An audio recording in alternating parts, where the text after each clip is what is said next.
Deus e Pai, na Tua presença nós estamos nessa noite agradecidos por mais uma oportunidade que o Senhor nos dá de poder transmitir a Tua palavra. Sabendo, meu Pai, que o Senhor tem grandes coisas para fazer em nossas vidas, grandes coisas para nos revelar. E nessa noite, Pai, nós já cantamos aqui nesse lugar. Já alegramos o nosso coração e já sentimos a Tua presença, já sentimos a Tua glória, Pai, neste lugar, porque sabemos que o Senhor não está limitado a quatro paredes, o Senhor não está limitado a um espaço físico, mas aqui, Pai, nós temos fé e por isso estamos aqui nessa noite para Te prestar um culto de louvor e de adoração. E lá na sua casa o meu irmão e a minha irmã se reúnem agora, em família, quem sabe 2, 3, 4 ou mais pessoas reunidos para Te cultuar nessa noite, para Te oferecer um culto de louvor, para Te oferecer um culto de gratidão. Pai, muito obrigado porque o Senhor nos permite poder falar do Teu amor através da internet, através do culto online, Pai. Que a Tua graça, que o Teu poder se faça sentir em nossas vidas, e que possamos trazer uma palavra de entendimento para o Teu povo, Pai, uma palavra de entendimento para a Tua igreja nesse momento difícil que a nossa nação passa, sobretudo a nossa cidade, meu Pai, mas pedimos que tenhas misericórdia do Teu povo, Pai, que o Senhor continue dando o livramento, que o Senhor continue dando, Pai amado, a Tua proteção, como nós pregamos domingo passado aqui ainda. Pai amado, vem com a proteção sobre a vida de cada um dos Teus filhos, a provisão e a graça e a misericórdia. Nós oramos em nome de Jesus. Amém. Boa noite, meus irmãos, paz seja convosco. É uma alegria poder adentrar o teu lar através do culto online, através da internet, através dessa transmissão, né, no nosso culto chamado culto da família, culto de celebração. Verdadeiramente, gente, o nosso coração fica um pouco entristecido, bastante, vamos dizer assim, né, porque nesse momento essa igreja estaria entupida de gente, né, vamos dizer assim, dessa forma, lotada de irmãos, de pessoas, onde com certeza estaríamos aqui reunidos numa grande festa de louvor e adoração a Deus, como todo domingo nós nos reunimos às 19h30 aqui na Ecoville para cultuar a Deus, mas por conta desta situação, bem difícil, já se arrastando por longas e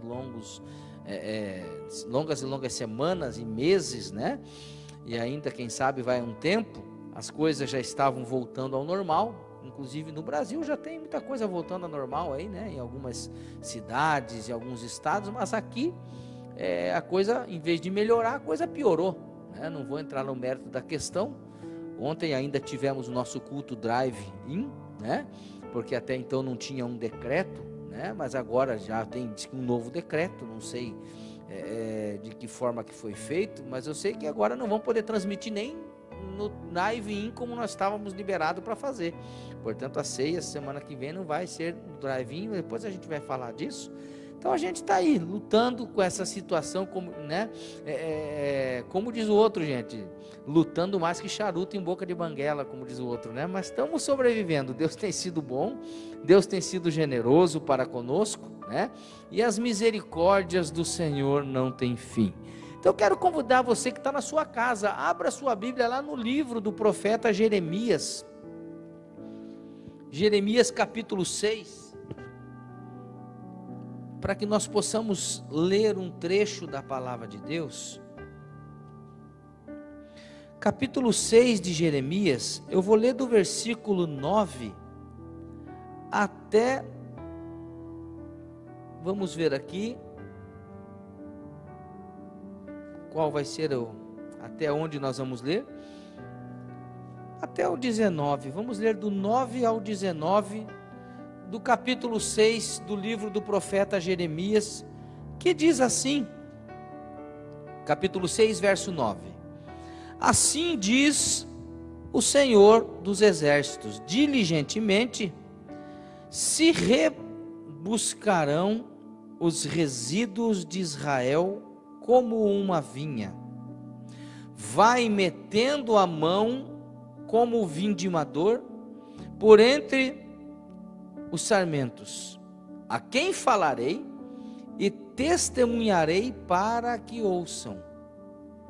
Eis que os seus ouvidos estão incircuncisos, ou seja, fechados, e não podem ouvir.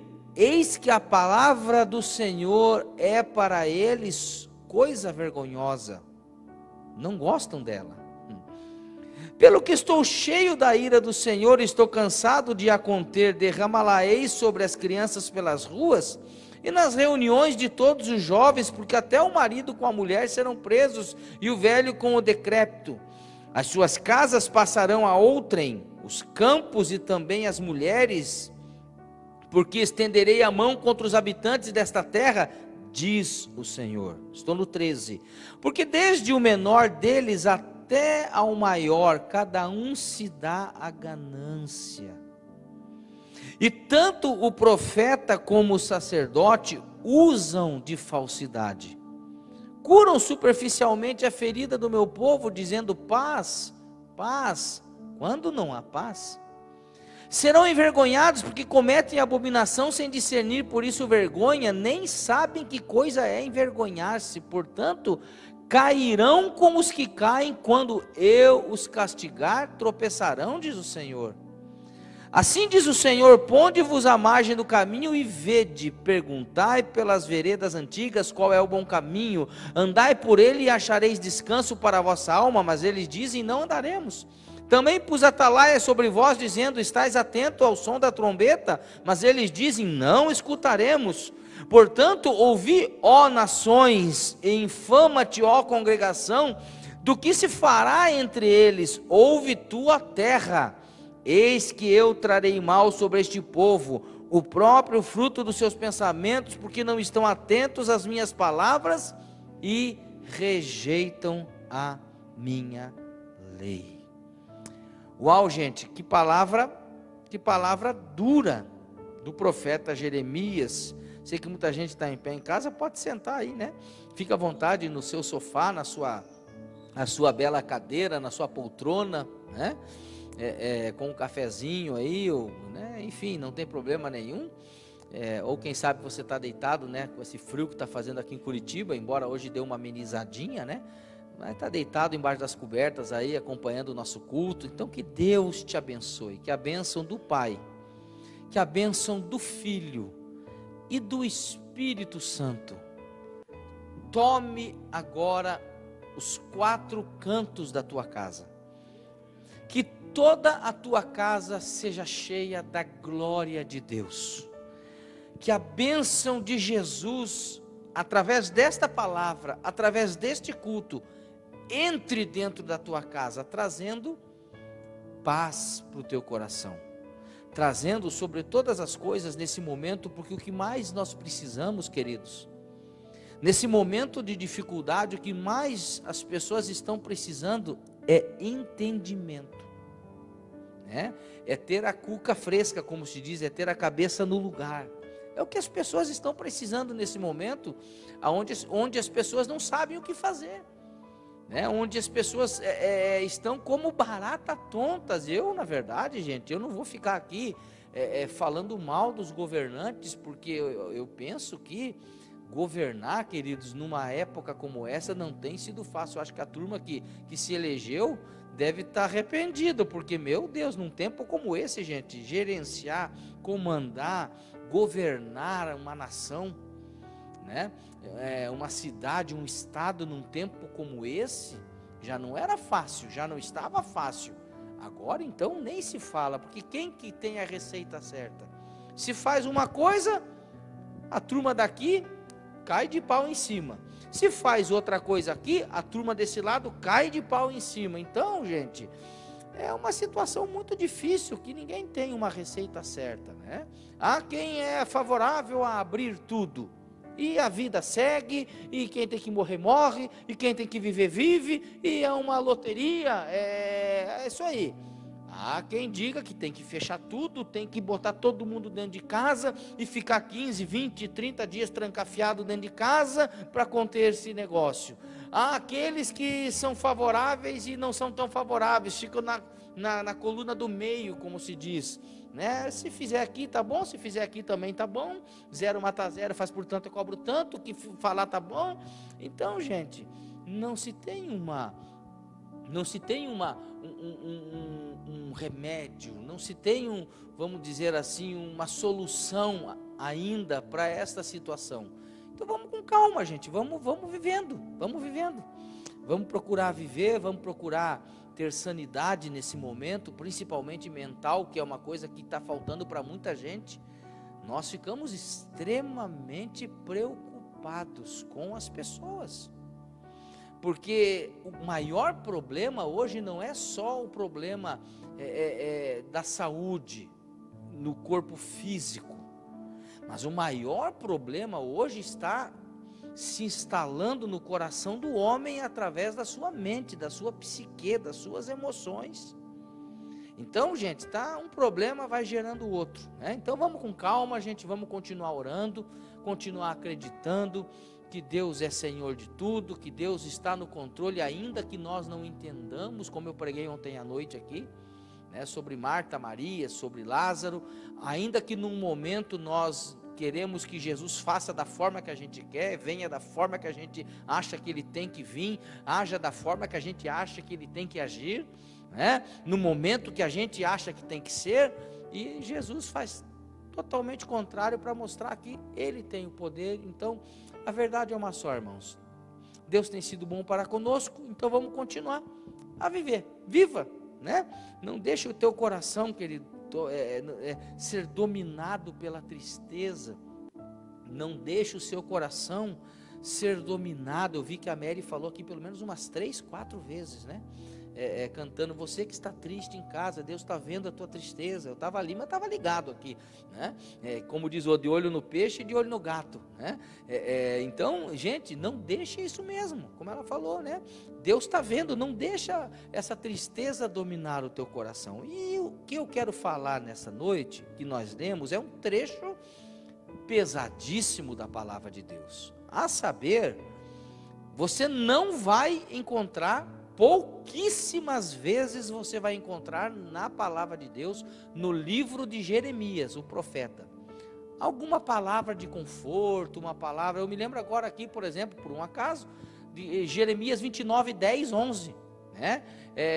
Porque hoje eu estava descansando à tarde, e interessante, né? Até eu vou achar aqui só para a gente ler. Eu estava descansando à tarde, e esse texto não saía da minha memória. Sabe quando você está meio que cambalhando, meio que dormindo, meio que acordado, meio que para lá, meio que para cá?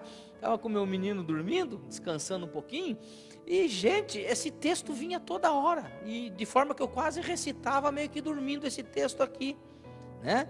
Que diz assim: eu é que sei que pensamentos tenho a vosso respeito, diz o Senhor, pensamentos de paz e não de mal, para vos dar o fim que esperais. Que coisa boa, gente, que maravilha. É um texto como esse, mas são poucos textos em Jeremias que você vai ver, um texto como esse, porque normalmente a palavra de Deus, o livro de Jeremias, fala principalmente a tônica maior, né? A tônica maior do livro de Jeremias, ou seja, a mensagem maior deste livro, é fazer menção aos pecados de Israel, né?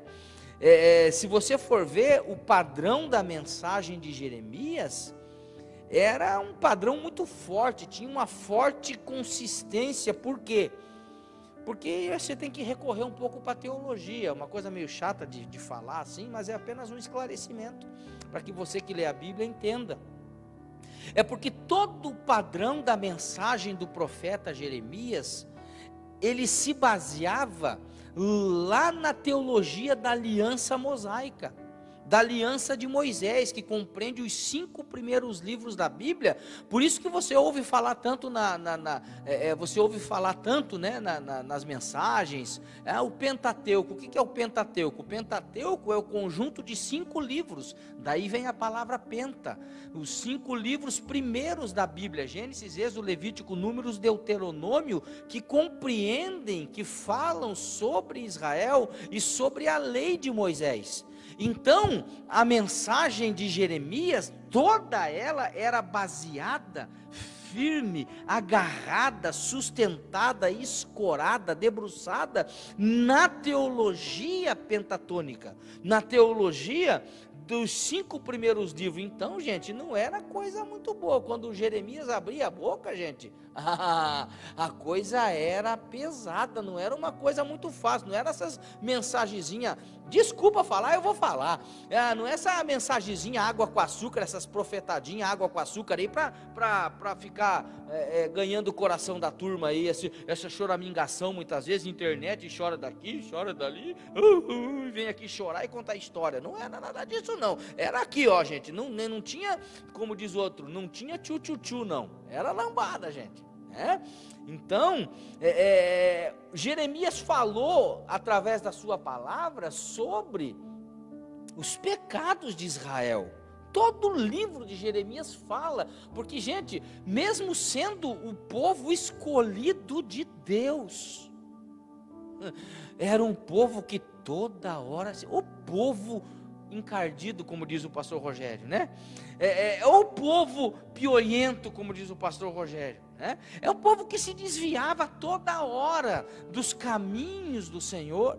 Era um povo que toda hora adorava falsos deuses. Era um povo que toda hora era inclinado para a abominação, para a pornografia, para as coisas que iam contra a santidade de Deus. Então Jeremias vinha com a palavra pesada. E eu fico aqui pensando, quando eu olho um texto como esse, a pergunta que eu quero fazer para você, querido, que me acompanha: que semelhança há entre Israel e nós hoje, na condição de povo? Porque precisamos entender que há pecados de indivíduos, há pecados individualizados, há pecados que eu cometo, a minha mulher não comete, ela comete, eu não cometo, meus filhos, uns irmãos, um faz, outro não faz. Isso é um pecado de uma pessoa, de um indivíduo, mas também há pecados de um povo. E aqui é que eu quero me agarrar nessa noite para trazer essa palavra. A primeira coisa que a Bíblia nos mostra, no versículo de número 10, é que diz assim: eis que os seus ouvidos estão fechados, eis que os seus ouvidos estão incircuncisos. E lá no capítulo 7, versículo 13, vai dizer a Bíblia: agora, pois, visto que fazei todas essas obras, diz o Senhor, e eu vos falei, começando de madrugada, olha só, gente, e não me ouvistes, chamei-vos e não me respondestes. Ou seja, o povo, além de tudo, era preguiçoso, não queria nem sair para orar de madrugada, não queria nem orar de madrugada. Eu sei, gente, não é fácil não. Esse dia eu entrei no propósito aí de vários dias para orar de madrugada, gente, meu Deus do céu. Mas eu confesso a vocês que nesses últimos dias aqui eu meio que falhei. Por quê? Por causa do frio, gente, preguiçoso. Vou orar. Desse dia minha esposa falou: eu vou orar, vamos orar. Eu falei: mas tá tão frio. E ela foi, e não adianta falar que fui, porque eu vou mentir, gente. E fiquei na cama, não fui. Então, gente, aqui é a queixa de Deus em relação ao seu povo. Sabe, ouvidos, guarde isso, ouvidos incircuncisos. Sabe, se tem uma palavra na Bíblia que ela é chave para nós cristãos, irmãos da fé, é a palavra ouvir. Sabe, esta é a palavra chave na Bíblia. Tanto ouvir com esses ouvidos aqui, como ouvir com o Espírito, gente, porque nós temos que fazer esta correlação. Eu posso escutar uma mensagem com este ouvido e sair pelo outro, mas não entrar no coração, que aliás, a saber, a maioria das pessoas agem desta forma. A maioria das pessoas, no que tange, no que diz respeito à palavra de Deus, no tocante à palavra de Deus, elas fazem exatamente isso. Ouve por um ouvido, entra por aqui e sai por aqui. Então a palavra de Deus diz, com respeito à lei, ouve, ó Israel. O Senhor, nosso Deus, é o único Senhor. Mas infelizmente na vida da grande maioria, agora vamos falar como nação, vamos falar como nação brasileira, vamos falar como Brasil. Infelizmente, nós somos um país, uma nação de muitos deuses, mas muitos e muitos deuses. E eu penso que hoje, principalmente, o ser humano se envaideceu de tal forma que virou um Deus. O ser humano é um ser hoje imparável. Não se tem contentamento mais hoje, gente. As pessoas não têm mais, a mulherada hoje, pelo amor de Deus, já não tem mais o que fazer de esticar a pele, gente. Estica para cá, puxa para cá, rebenta para cá, põe 2 maçãzonas aqui na face, coloca para cá, puxa aqui, a mulher vai dar uma piscada, levanta a perna. Gente, você não sabe o que é, a pessoa mudou totalmente, transfigurou. É um ser imparável. Por causa da cultura do corpo, porque o ser humano hoje tem sido, essas mensagens de autoajuda, tem corroborado, tem contribuído para isso, você é um Deus, você nasceu para dar certo, você só vai dar certo. Eu falei isso ontem, você só vai vencer, você pode, você conquista, e nós temos ensinado mal a turma, as pessoas têm ensinado mal a turma, sabe, e a palavra de Deus, ela diz, com respeito à lei, ouve, ó Israel, o Senhor é o único Deus. Mas as pessoas insistem em colocar o dinheiro como Deus, as pessoas insistem em colocar filhos como Deus, as pessoas insistem em colocar um namoradinho que é tão lindinho como Deus, o noivo que é tão lindo, a noiva, isso, aquilo, o carro, a casa, a posição. Gente, nada, ouça, nada pode roubar a primazia de Deus na minha vida. Deus tem que ser Senhor absoluto da minha vida. Não há lugar para 2 senhores aqui dentro, porque eu vou agradar um ou outro. Ou você vai agradar um, ou você vai agradar outro, mas agradar os 2 não tem como, não tem jeito. Sabe, e eu preciso enfatizar aqui, que Deus, o Todo-Poderoso, se entristece quando o seu povo não ouve. Deus, sabe, Mary, você falou aqui da tristeza das pessoas, mas eu preciso enfatizar que o nosso Deus também se entristece quando o seu povo recusa a ouvir. E lá no livro de Salmos vai dizer, se meu povo Israel, 81:13 de Salmos, vai dizer a escritura, se meu povo Israel me escutasse e andasse nos meus caminhos. Olha, é Deus fazendo uma reclamação do seu povo. Quando eu olho um texto como esse, eu consigo enxergar o nosso Deus fazendo uma queixa a respeito do próprio povo que Ele criou, dizendo assim, se este povo me escutasse, se o meu povo escutasse, se a igreja da Ecoville me escutasse, se o Brasil me escutasse e andasse nos meus caminhos, mas não querem. Nessa passagem, nesse texto, Deus está dizendo que o seu povo, observa, queridos, Ele não está dizendo aqui do povo lá de fora, Ele não está dizendo aqui das outras nações, Ele não estava dizendo aqui das pessoas idólatras, Ele não estava dizendo aqui das pessoas que fazem mal, Ele não estava dizendo aqui daqueles que nós chamamos erroneamente desviados, Ele não estava dizendo aqui daqueles que nós chamamos erroneamente dos mundanos. Palavra pesada, né? O do mundano, né? Sabe? Não, Deus não está fazendo uma queixa acerca dessas pessoas, mas Deus, Ele está lavando a roupa suja. Eu vou falar. Deus está lavando a roupa suja em casa. É em casa que Deus está lavando a roupa suja, dizendo assim: se meu povo me escutasse. Ou seja, dizendo o seu povo, Deus está dizendo, o meu povo não quis me ouvir. Sabe, querido, você que está me escutando nesta noite, me assistindo, me acompanhando nesse culto online, essa é a queixa de Deus para a vida de muitos crentes hoje. O meu povo não quis me ouvir. E o pior, não para por aí não, gente. Se envergonhou das minhas palavras. Muitos vêm para a igreja, hoje nem tanto, mas né, num tempo não muito atrás, vinha para a igreja, levantava as mãos e falava, Deus, fala comigo. Nós cantávamos antigamente, fala Deus,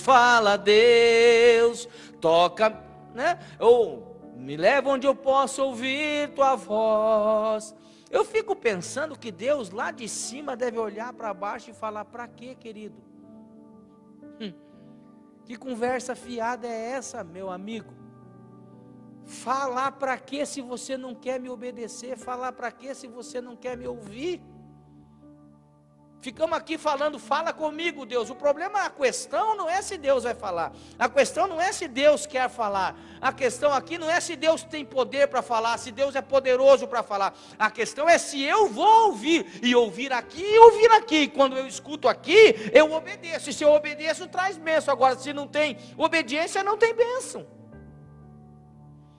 Sabe, quando o filho não quer levar umas palmadas na mão, tem a lei da palmatória, mas não estou nem aí para essa cambada aí que inventa essas leis de sem vergonha, para não deixar corrigir filho. Estou dizendo maltratar, mas corrigir. Eu me lembro muito bem, gente. Eu sou o filho que menos apanhei em casa. Por quê? Porque eu sou o que mais obedeci. Só que meu pai e minha mãe eram espertos, né? Quando eles pegavam, já que era 3, para economizar, batia nos 3 de uma vez só. Aí falava, mas eu não fiz nada, mas já fica de crédito. Quando fizer, já apanhou. Sabe? Gente, então, na verdade é a obediência. As pessoas vivem querendo quebrar. Eu acho engraçado a turma do quebra tudo. Eu acho engraçado a turma que fica querendo quebrar a maldição na casa de todo mundo. Deixa eu ir na tua casa quebrar a maldição. Deixa lá, porque tem uma maldição na tua casa. Porque isso, porque aquilo. Você sabe por que as pessoas andam amaldiçoadas? É porque é uma crentalhada que não obedece. Porque a obediência quebra a maldição. A Bíblia diz que Jesus se fez maldito na cruz do Calvário por nós. Então, se eu aceitei Jesus e ando no caminho que é Jesus, a bênção chega na minha vida, irmãos.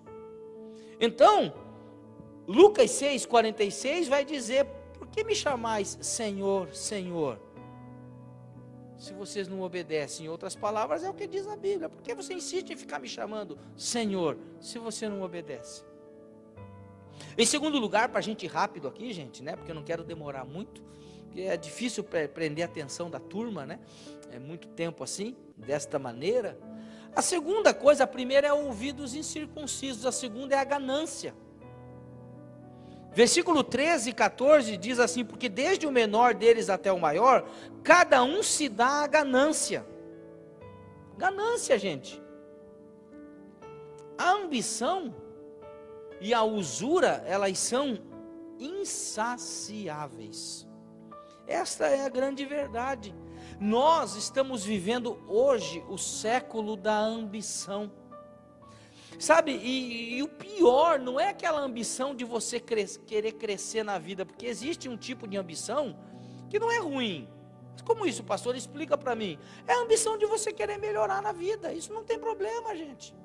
A ambição de você querer dar uma vida melhor, um conforto melhor para os seus filhos, há pecado nisso? Claro que não. Há pecado em querer comprar um carro maior para poder acomodar a família, para levar até a sogra, que Deus me livre. Como eu brinco, né? Deus abençoe, a sogra está me ouvindo aí. Há um pecado em você comprar uma casa maior para poder receber gente, para poder receber os amigos, ou para poder receber a família? Não, claro que não. Dar um conforto maior, um terreno para a criança poder correr? Claro que não, gente. O problema é a ambição luciferiana. Qual é essa, pastor? É aquela de querer ser melhor do que todos. É de querer comprar o carro para poder mostrar para o vizinho que você pode. É de querer comprar uma casa e fazer uma casa para dizer que você pode fazer uma casa melhor do que a outra. É de querer sabe? Essa é a ambição luciferiana, não é uma ambição para melhorar para a família. E infelizmente hoje, eu vou falar, né, aqui, a verdade é que hoje nós adquirimos as coisas, não são para nós, são para os outros, porque nós queremos ficar mostrando para todo mundo na internet, queremos ficar mostrando para todo mundo, né, as nossas conquistas, como se as pessoas estivessem aí para as nossas conquistas. As pessoas não estão nem aí para aquilo que você compra ou deixa de comprar, gente, essa é a verdade. Cada um está lutando, seguindo a sua vida, cada um está fazendo o seu, como se diz o outro.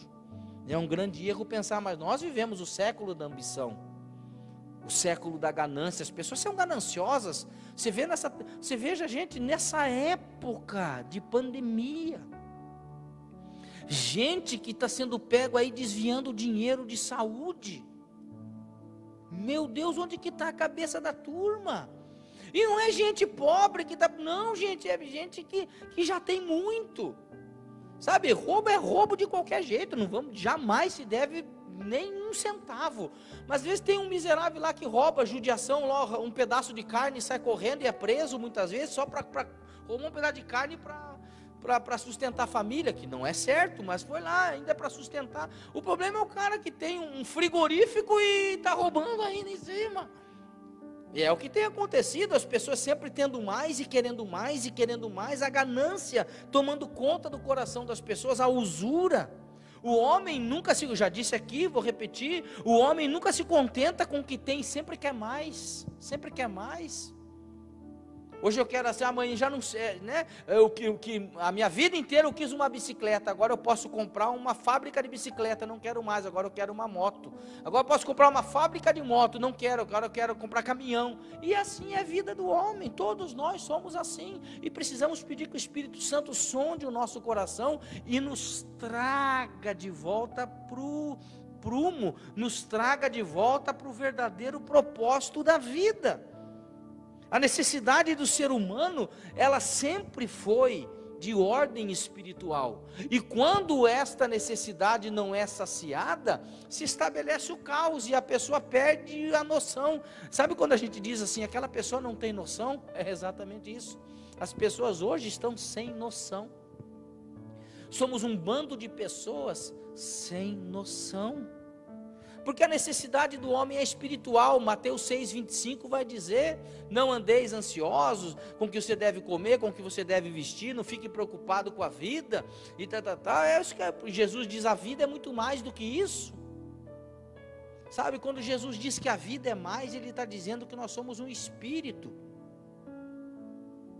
E as coisas do espírito, elas só se resolvem com coisas do espírito. O buraco dentro do ser humano, que dinheiro não compra, que bens materiais não compram, só pode ser preenchido pelo Espírito Santo de Deus. É Ele que completa o ser humano, é Ele que completa o homem. Então a necessidade do homem é espiritual. Mas nós precisamos entender que a nossa vida, e algumas pessoas precisam entender de fato, a nossa vida não consiste só em apenas comer em comida e bebida, beber, trabalhar, ganhar. Deixa eu até achar o texto aqui que eu separei, está lá no livro de Lucas capítulo 12, versículo 5, diz assim, versículo 15, Lucas 12, 15 diz assim: então lhes recomendou: tende cuidado e guardai-vos de toda e qualquer avareza, porque a vida de um homem não consiste na abundância dos bens que ele possui. Então está aqui, gente, a nossa vida, ela não se resume, né, na comida, na bebida, no trabalho, sabe, no ganhar, no obter, no conquistar, no juntar ou no ajuntar, no adquirir. Não, a nossa vida não se resume somente a isso. E quando nós aceitamos a Cristo, assim como você já aceitou a Jesus, quando nós aceitamos a Jesus Cristo, nós passamos a olhar a vida com outros olhos. Nós passamos a olhar a vida por uma outra perspectiva. Nós passamos a ter um outro foco em nossa vida, Lembra do carcereiro lá no capítulo 16 de Atos dos Apóstolos? Quando este homem castigava Paulo e Silas, esses mesmo que meia-noite dentro da prisão, a Bíblia diz que eles cantavam hinos de louvor a Deus, e eles estavam com as costas dilaceradas pelo chicote romano, eles estavam com os pés e as mãos presos a troncos, estavam sofrendo a humilhação de estar presos num calabouço frio, mas a Bíblia diz que perto da meia-noite eles cantavam louvores e os outros presos os escutavam. E o louvor foi tremendo, porque o louvor é tremendo, gente. O louvor move o céu. O louvor, se você pudesse entender o que o louvor faz na vida de um crente, o que o louvor faz na vida de um cristão, porque o plano do Satanás, o plano do diabo é fazer com que você com a sua boca fique dando glória para ele. O plano do diabo é fazer com que você fique reclamando da vida. O plano de Satanás é fazer com que você fique murmurando da vida, que você fique dando louvor a Ele. Mas quando nós decidimos louvar a Deus, adorar a Deus, o céu se abre, o céu desce, a glória de Deus ela vem inundar a nossa vida, a nossa casa, e as coisas começam a acontecer. E foi o que aconteceu naquela prisão. Houve um grande livramento. O carcereiro agora toma a espada e quer tirar a sua própria vida, porque naquela época o carcereiro que deixasse acontecer alguma coisa com algum dos presos, e principalmente uns presos como era Paulo e Silas, né, desse quilate, como se diz, né, uns presos como esse, ele ia pagar com a própria vida. Então ele quis tirar a sua vida, e Paulo grita lá de dentro: não faça isso, não cometa tal loucura, nós estamos aqui ainda. E aí houve salvação, pelo testemunho de Paulo e Silas houve salvação. O carcereiro leva aqueles dois para a própria casa. Aquele que agora judiava, agora cuida. Aquele que maltratava, agora está tratando bem. Aquele que falava mal, agora fala bem. Meu irmão, esse é o poder do Evangelho. A Bíblia diz que botou eles na mesa para comer, enquanto ficava limpando as suas feridas. Sabe, irmãos, isso é o poder do Evangelho, é o que o Evangelho de Jesus faz na vida das pessoas. Aí ele diz: senhores, o que é necessário eu fazer para encontrar salvação? E aí a frase clássica, o versículo clássico da Escritura: crê no Senhor Jesus Cristo e serás salvo tu e a tua casa. E a Bíblia diz que ele desceu as águas do batismo, foram batizados, foram abençoados e mudaram de vida. Esse é o poder do Evangelho transformador de Jesus. Jesus continua transformando vidas. Você que está me ouvindo nesta noite, Jesus pode transformar a sua vida.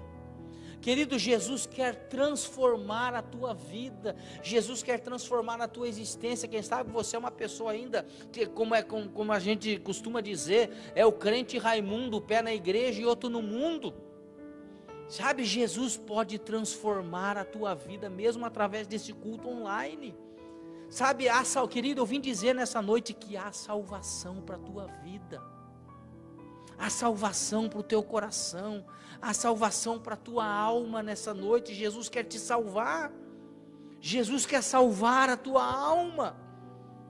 Em terceiro lugar, gente, porque nós temos que ir rápido aqui, né?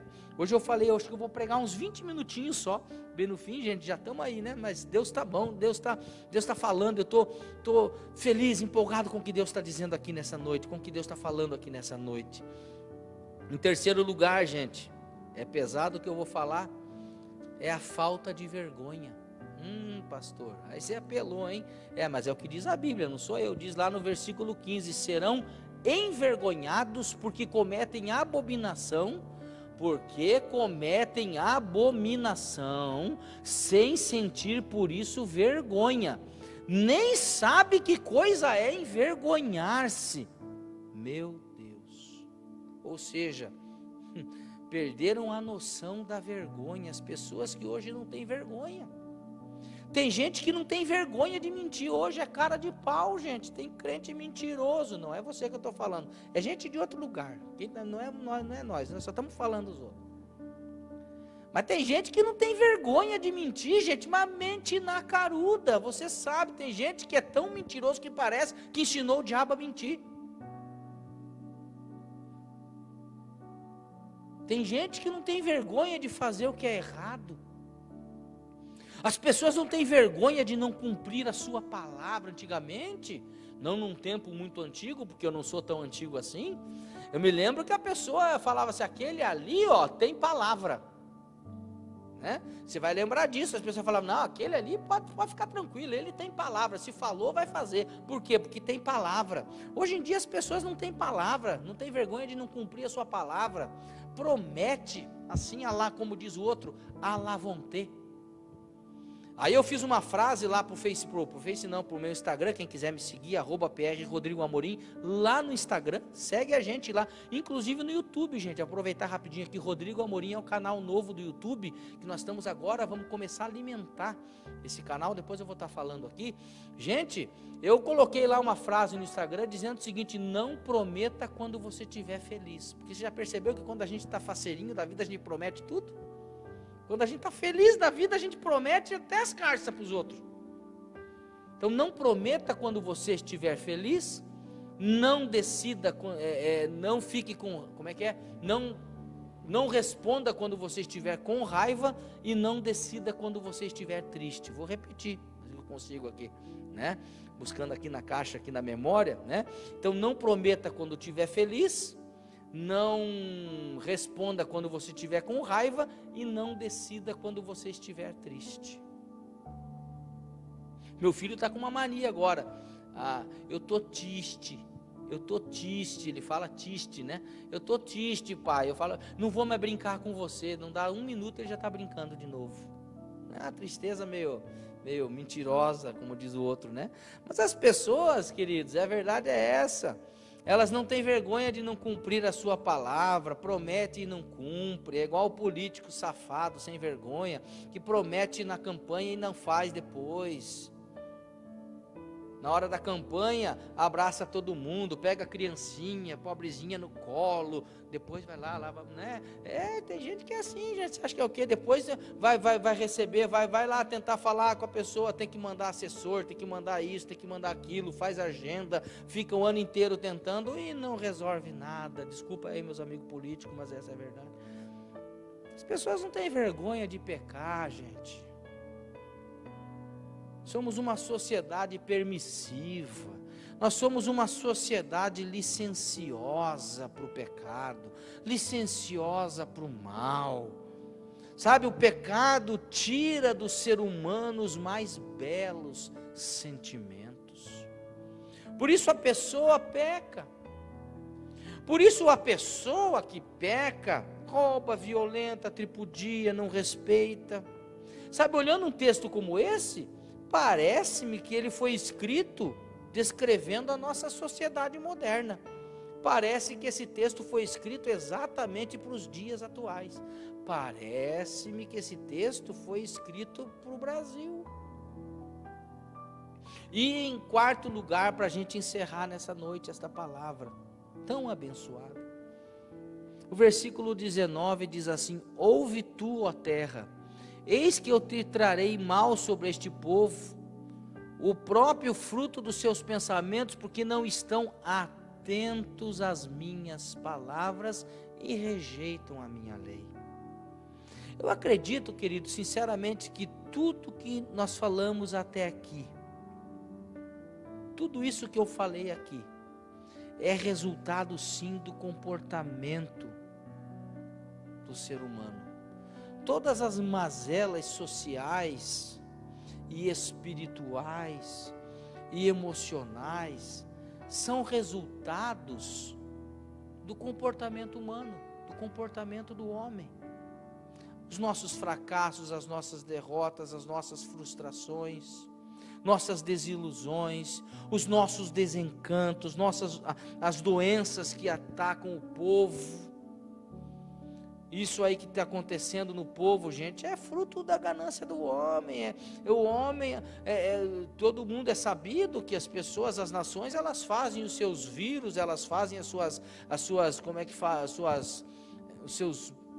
bombas biológicas, vamos assim dizer, né, para atacar nações, e isso tudo é o que tem acontecido, gente, né? É resultante do fato de não levarmos a palavra de Deus a sério.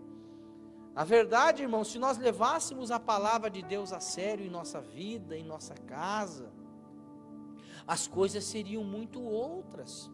Ontem ainda eu falava com um obreiro aqui da igreja, ele falou: pastor, olha, eu não fico colocando muito no grupo lá, mas eu tenho, desde que você começou a orar de madrugada, eu também tenho levantado para orar, vez por outra, não sempre, mas tenho levantado para orar. E sabe, esse dia o patrão me chamou, eu falei: agora lascou, vou tomar bomba, vou ser mandado embora. Sempre a gente pensa que é o pior, né? E ele falou que não, que foi promovido porque o seu patrão estava descontente com outro rapaz, enfim, moral da história, num tempo de recessão, num tempo de crise, num tempo de coronavírus, de Covid, nosso irmão obreiro está sendo promovido para um alto cargo e vai receber muito mais do que recebia. Por quê? Porque está tendo a palavra de Deus. Porque quando você se sacrifica aqui na terra, Deus faz um sacrifício. Entenda, né? Para Deus não é sacrifício, mas Deus faz algo que você julga importante na sua vida. Sabe, quando você se coloca na brecha, quando você realmente faz alguma coisa para Deus, porque sacrifício o que é, irmãos? Sacrifício é o que custa. Sacrifício é o que me dói, é o que dói na alma, é o que, meu Deus do céu, isso é um sacrifício. Sacrifício não é você, entenda, eu não vou falar aqui de dinheiro, senão vão me interpretar mal na internet, a gente tem que ter muito cuidado com o que fala, né?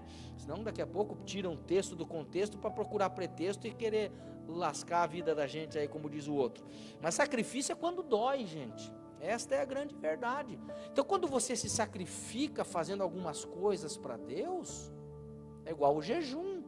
Eu não jejuo para conseguir dinheiro. Eu não jejuo para poder ser promovido na empresa. Eu não jejuo para poder comprar carro novo, para poder casar. Não, eu jejuo para mostrar para essa carne que eu é que mando, que o espírito é mais forte do que a carne. Para isso que serve o jejum. Mas quando eu faço esse sacrifício, Deus honra esse sacrifício na minha vida. São os mistérios de Deus, e assim nós precisamos, gente. Precisamos levar a verdade, queridos, eu encerro essa palavra nessa noite. A verdade é que nós precisamos levar Deus mais a sério. Principalmente num tempo como o de hoje que nós estamos vivendo, onde as pessoas estão literalmente perdendo a sua fé. A fé das pessoas está se esvaindo por água abaixo. Por quê? Estão afastados da igreja, afastados da comunhão. Nada pode superar, gente, a comunhão. Isso aqui que nós estamos fazendo, gente, não supera. Como é que eu vou, o toque de imposição de mãos que a Bíblia fala, lá nas cartas, Paulo, a Bíblia fala sobre a imposição de mãos. Isso aqui é um quebra-galho, é por um momento, e é um momentâneo isso aqui.